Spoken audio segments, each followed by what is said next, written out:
Being in firefights is one thing, like being in that is completely different. Like just helpless. So he's whispering to my right hand side, I'm like, in Arabic. So I slowly like, turn, and I'm like that. And we had night vision goggles on, like to the two other guys, I'm like that. Like thumbs down, like enemy, like there. I shot him from the stairwell and essentially in the top of his head, and then he just Supermaned down the stairs.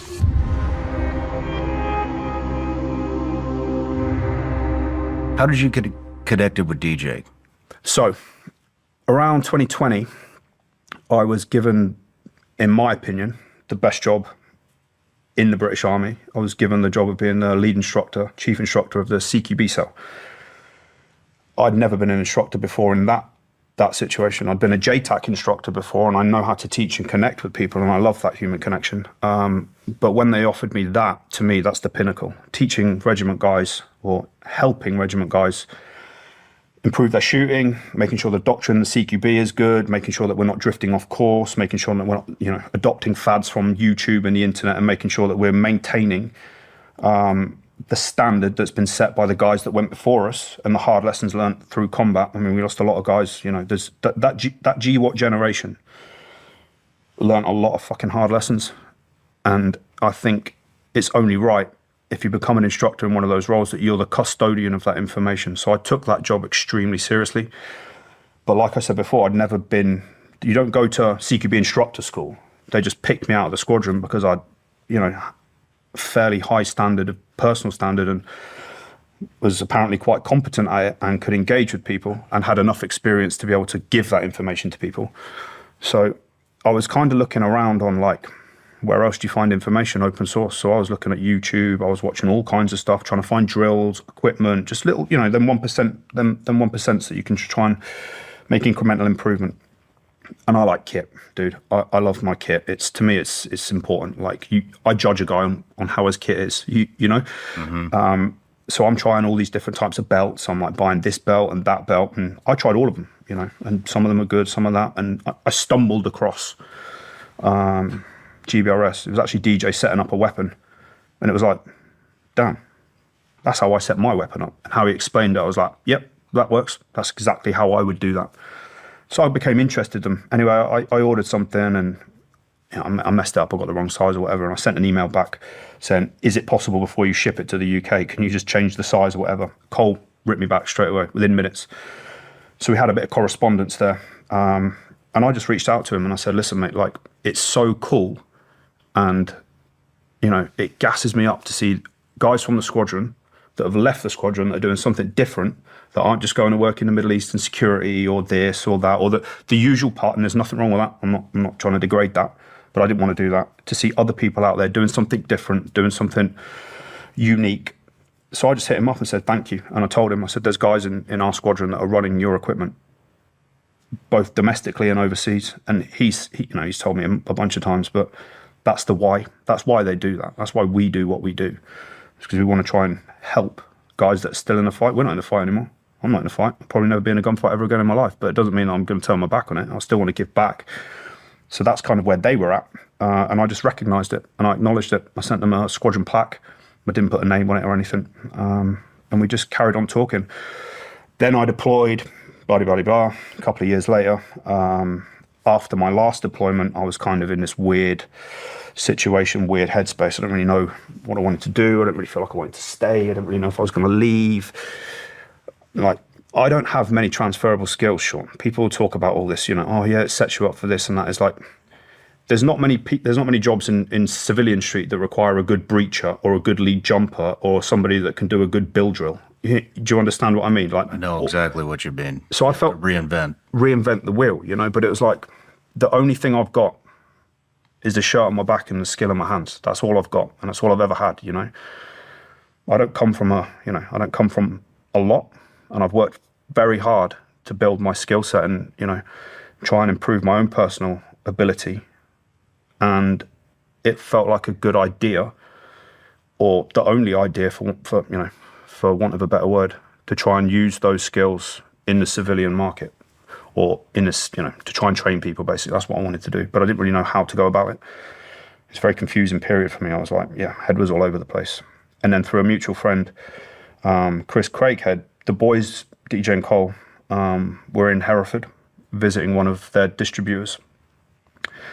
And they'd already met a bunch of times anyway, so they were already familiar with each other. And at first I was like, I don't want to just go and meet these guys and turn up like some sort of fanboy and be like, hi, thanks for the t-shirt. So I was like, at first I said no. And then he was like, come on, just come and meet them. And I treat them and that exactly how I'm treating this.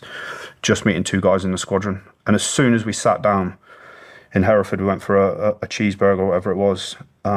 Me, Christian Craighead, DJ Cole, and a guy called Baz, we sat down and straight away we connected. It was just like that. It was like we were already on that sort of, that wavelength, so to speak. And me and DJ got into it about CQB. Me and Cole were talking about this and we're talking about that. And, you know, it just felt good.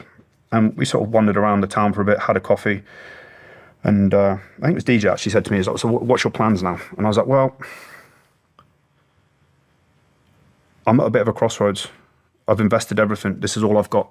I don't have anything else. Like, this is it. But I'm at a point now where I'm having to walk away from it, or, you know, considering walking away from it. He's like, well, what are you going to do? And I was like, I don't know. I really don't know. I want to teach people. I want to continue instruction. I want to continue passing on the knowledge, the hard-fought lessons that I've had personally and watched other people do. So he was like, well, if you ever want to come over to Virginia Beach and hang out with us, then, you know, here's my number. Let's make it happen. And I kind of sat on it for a little while. You know, I didn't have an Instagram account. I didn't have a social presence. Like, all that was a big no-no to me. So this is a massive departure from my normality. You know, I'd lived in Hereford for 12 years. Same house. I don't know anything other than that, the squadron, the life.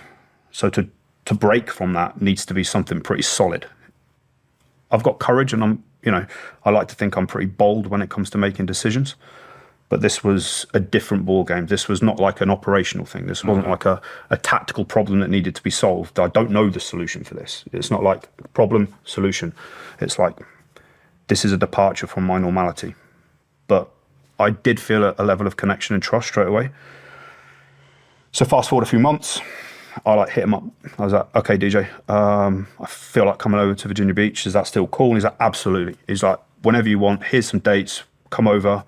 So I booked a plane ticket, booked a hotel, hire car, turned up in Virginia Beach with some clothes and a set of ear defenders and a range belt, basically. And got to the hotel late in the evening, messaged DJ. He was like, cool, do you want to do fitness in the morning? I was like, yes, sir. He goes, cool, I'm in from 5. We'll train at 7. I was like, cool. Turned up at 5:30, pitch black, Virginia Beach. You know, I'm a long way from home at this point. See, DJ comes walking down the stairs, gives me a big hug. He's like, welcome to the building, shows me around. We sit upstairs, we have coffee. We go work out for a little bit. And yeah, they were like, let's go to the range. And I think, like, as far as an interview goes, I think it was done at the 7 meter point on a flat range. I think that was pretty much, it's easy to talk the talk, but you need to be able to walk the walk. And as soon as they could see that I could, shoot to a fairly high, A standard, they were like, yeah, this could be a thing for you. And they offered me everything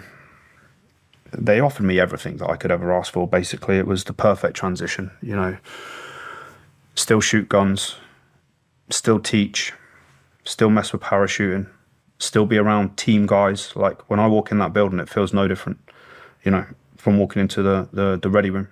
It's the same conversations, the same bullshit jokes, the same shit talking, the same feeling, Camaraderie. Camaraderie. That was my biggest fear when I left the military. It's like, when you leave the military, you don't just leave the job and the role, you leave your physical and emotional infrastructure. Physical infrastructure being like, you need a dentist appointment, you go and see the dentist. You need to go and see the doctor, you go to the doctor. The gym's over there. I need a new jacket, stores is over there. All that goes away when you leave the military, and all of a sudden you're like, fuck, like, how do I get a fucking doctor's appointment? Like, all like normal problems that normal people deal with, I've never had to do any of it. So I'm like, 35, 36 at the time, and I feel like a teenager again, trying to work out how to do basic stuff, So let alone making a living. Let alone make a living and, provide a future for, a young daughter. I want to give her more than I got, So it's a lot of pressure. It's a lot of stress. You lose the